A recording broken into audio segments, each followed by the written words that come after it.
All right, let's talk Florida Gators. The Gators, of course, are in an era of transition, and head coach John Summerall has done a nice job in terms of getting things turned around in a very short time in terms of this Gators program. They're heading in a really nice direction, but lost in the hustle and bustle with some big-time moves was a really good new playmaker that's been added that's already impressing the coaching staff. We'll get to the latest there in just one second. But first, I'm Nick, and this is Saturday Morning Inspection.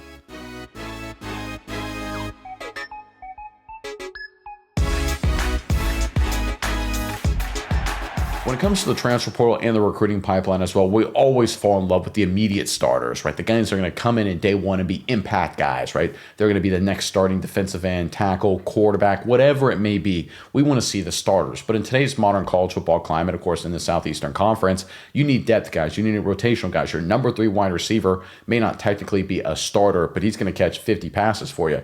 Your number 3 corner is going to cover that guy. Your backup defensive end is going to get a ton of reps, right? And so on and so forth from there. When it comes to this Florida Gators team, the backup running back position is one that hasn't gotten a lot of attention for the better part of 15 years, it feels like. But I remember the glory days of Gators football. They came at you in waves with a bunch of great running backs, and some of those guys happen to be like all world class, like sprinters, right? That's how talented the Florida Gators were at running the football with the classes they had at the running back position. And it looks like that could be returning with the way a new addition via the transfer portal and what he's doing so early on for this Gators program. Let's get into the report right here, courtesy of SI.com. Then we'll get into some interesting data on the other side. The Florida Gators running back room starts and ends with Jaden Baugh, as we all know. However, in the middle, Evan Pryor has the potential to make a talented Gators offense more dangerous in 2026. A former composite top 100 Ohio State signee who was reported to run a 4.31 second 40-yard dash in high school. Caveat, it was in high school, but I tell you what, 4.3 is pretty darn fast. Pryor was a jolt to Cincinnati's rushing attack over the last 2 seasons after transferring to the program as a redshirt sophomore, averaging 7.2 yards per carry while breaking out 26 rushes for 10 or more yards with a PFF rushing breakaway percentage of 51.9. The new Florida back brings a top-end speed to the backfield that is seemingly a perfect complement to the Gators superstar, Jaden Baugh. Again, so we're talking about a guy here who's just breakaway speed, elite level playmaking. I mean, this is what Pryor did at Cincinnati. This is what his physical skill set is, and he's bringing that to the Florida Gators. Even Evan Pryor can roll. He's got great speed, short area quickness. I think he adds a little bit of different dimension to the running back room. John Summerall said on Pryor's addition to the unit. Obviously think it has to start with Jaden, that group. It'll be interesting to see who steps up. The report goes on to say, after a year where the Gators rushers behind Baugh averaged more than 10 yards on just 5 of 77 attempts, or recorded runs of more than 10 yards on just 5 of 77 attempts. So again, 77 rushing attempts behind Jaden Baugh last season. Only 5 of them got 10-plus yards. That's not good. Averaging just 3.2 yards per carry. The depth of Florida's running back unit was in dire need of a supplemental spark. Moreover, heavy offseason attrition at the position, seeing 4 rushers from the 2025 roster enter the portal, put the Gators' new staff amongst one of the more aggressive shoppers in the transfer cycle. While clearly needing bodies to fill out the room, Summerall and his staff were still selective in looking for the type of addition that would truly ascend the attack around Baugh, rather than simply fill in when he needed a breather.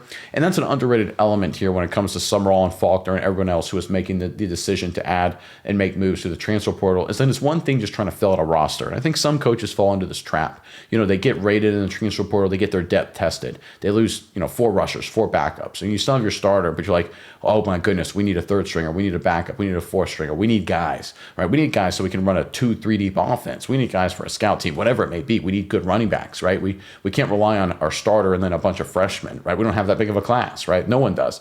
And so what happens is these coaches freak out a little bit. They're like, oh my goodness. And so they go bargain basement shopping. They get guys that aren't really good fits for the program or don't have the talent level that you'd expect. They dilute their standard. They lower their standard to address what they think is an urgent need. And then the players and the coaches then see the standard diluted, and it just brings everybody down. You see this in business all the time. You see this in college football, in the modern transfer portal climate a lot as well. I think John Summerall avoided that temptation. Of course, big news and a great sign for Florida Gators fans. The report goes on to say, we felt like we needed some juice, some guys that had some home run speed ability, and Evan presented that. New running backs coach Chris Foster said on Targeting Pryor, I knew Evan coming out of Charlotte, recruited him coming out, so I kind of knew about him and, of course, followed him very closely. And he was a guy that I feel like could give us a home run guy that we didn't have. And again, we're talking about going to the transfer portal specifically to address a key bounded need. We're not going to the transfer portal saying we need a running back. We're not going to the transfer portal saying we need a playmaker. Okay, we need a running back with breakaway speed to complement Jaden Baugh, who's more than comfortable to being a backup, who's not going to get a lot of carries, who has experience, right? There's a lot of requirements there. There's a lot of factors. There's a lot of potential, roadblocks to finding a guy. But the Florida Gators went into the transfer portal with clear requirements. They executed, and they brought in their guy in Evan Pryor, and he seems to be a perfect fit. Summerall, Foster, everyone likes what he's doing so far. I think he's suited to have a big year for the Florida Gators and really be the thunder to Jaden Baugh's lightning, or the lightning to his thunder, I guess is probably a better way to describe it. And I think this is going to be one of those more underrated moves that people didn't really think about too much at the time, but it ends up being a big get for the Florida Gators. And with that, let's take a deeper look at some of the data. Dylan Olive had a great post on X highlighting everything about Evan Pryor. This was, again, I would say almost a month and a half ago now, when the Gators added Pryor.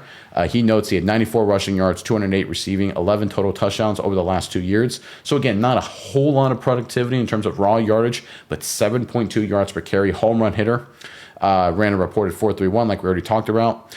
Second most runs of 10 plus in the country with under 100 attempts. So again, he's you talk about the Florida Gators with that they couldn't get any 10 plus yard runs with the backups last year. Not going to be a problem with what Evan Pryor was able to do in his earlier stops. 82.9 PFF run grade. So again, this is a guy for Cincinnati who graded out well. The folks over at Pro Football Focus PFF, if anyone who's not familiar with what they do, is they break down individual players based on their film performance. So even if you just look at the big plays and you take those away, and on a snap-by-snap basis, how does Evan Pryor play? The guys at PFF say he does pretty good. He grades out in the 80s, which is a star caliber player, which is, again, another data point pointing to the fact this was a great move by the Florida Gators. All right, we got more to talk about, Gators fans, when it comes to Pryor and this Gators rushing attack. But first, I want to hear from you guys in the comment section below. Got an interesting question. I want to really kind of get you guys' perspective on this. We ask a lot of different fan bases this, but I want to hear from you guys. What's one new addition that Florida added this offseason that's kind of going under the radar? Right, a guy that maybe it's Pryor, maybe it's somebody else, right? Maybe we kind of elevated Pryor to the top of the radar by doing this video. Who knows? But give us a guy that's sliding under the radar that you think is going to be a star for Florida that nobody's talking about. Could be a recruit, could be a transfer, whoever, offense, defense, special teams, it doesn't matter. Give us that under the radar new addition and put them in the comment section below. But let's dive into some more data here. We put these charts together with the help of the True Media platform, great analytics platform. The guys over at True Media do great work. So we highlighted the 2025 Florida running game. We plotted on the x-axis there, the horizontal axis, the rush EPA per play. EPA is expected points added. That's sort of an efficiency-based metric. The way I like to describe it is EPA rewards plays that help you lead to more touchdowns, more points. So, for example, if it's 3rd and 10 and you run the ball and get 6 yards, it's a 6-yard run, decent average, but it's not 4th and 4. That's a losing play.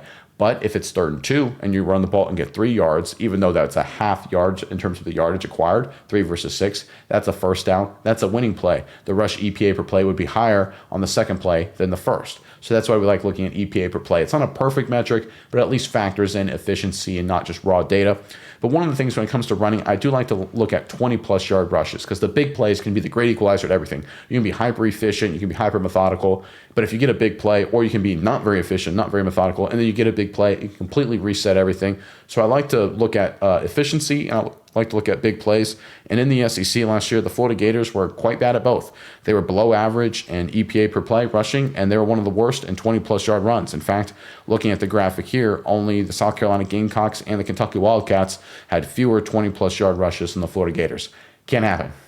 Can't happen. And that's why you bring in Evan Pryor, right? It needs to change, and that's exactly what John Summerall and his staff did by bringing in Pryor to hopefully help with that. Now, obviously, offensive line play, play calling, quarterback play, all of that factors into the situation as well. So it's not just the running back room. It's a team game. It's a team effort. But man alive, you cannot be that bad at running the football, both on an efficiency basis and when it comes to big plays, right? And now you see some playoff teams, right? You see Alabama, Texas, and Oklahoma in terms of where they stand with those numbers. But you talk to Bama fans, Texas fans, or Sooners fans, and they sit there and say our running game cost us in the end. The reason we didn't make a deeper run in the playoffs is we couldn't run the football. Whereas if you look at Ole Miss, for example, above average in both those categories, they had a heck of a run in the playoffs, right? Because they could run the football. Or Texas A&M kind of coming out of nowhere with quarterback issues because they could run the football. They ended up making the playoff after starting 11-0. So the Florida Gator problem's running. I think we all understand that, and it's a clear problem that needs to be addressed. But let's look at what Georgia Tech was doing when it comes to these two metrics. And I think that's really important because, again, new offensive coordinator, Coach Faulkner, hails from Atlanta and the Yellow Jackets. That was his last stop. So if I pull up this graphic here, again, courtesy of the folks at True Media, thanks to their platform, allowing us to create these charts. Same data points, rush EPA per play and rushes over 20 plus yards. Look at Georgia Tech.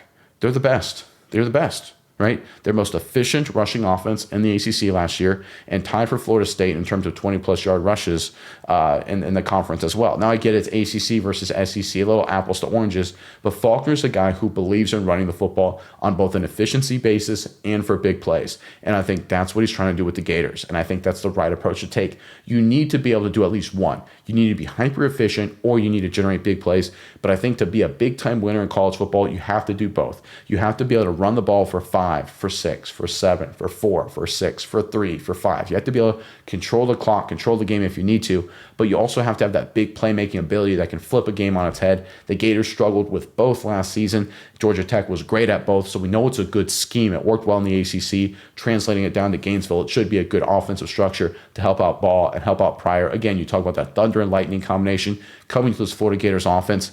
When it comes to Florida and their offensive attack, a lot of people are, talking about DJ Lagway gone and what's going to happen at quarterback with Philo and what the Gators are going to look like. A lot of question marks. But I think running the football, running it well, that is what the Gators are going to look like going forward. And I think Pryor will have a big part of that in 2026.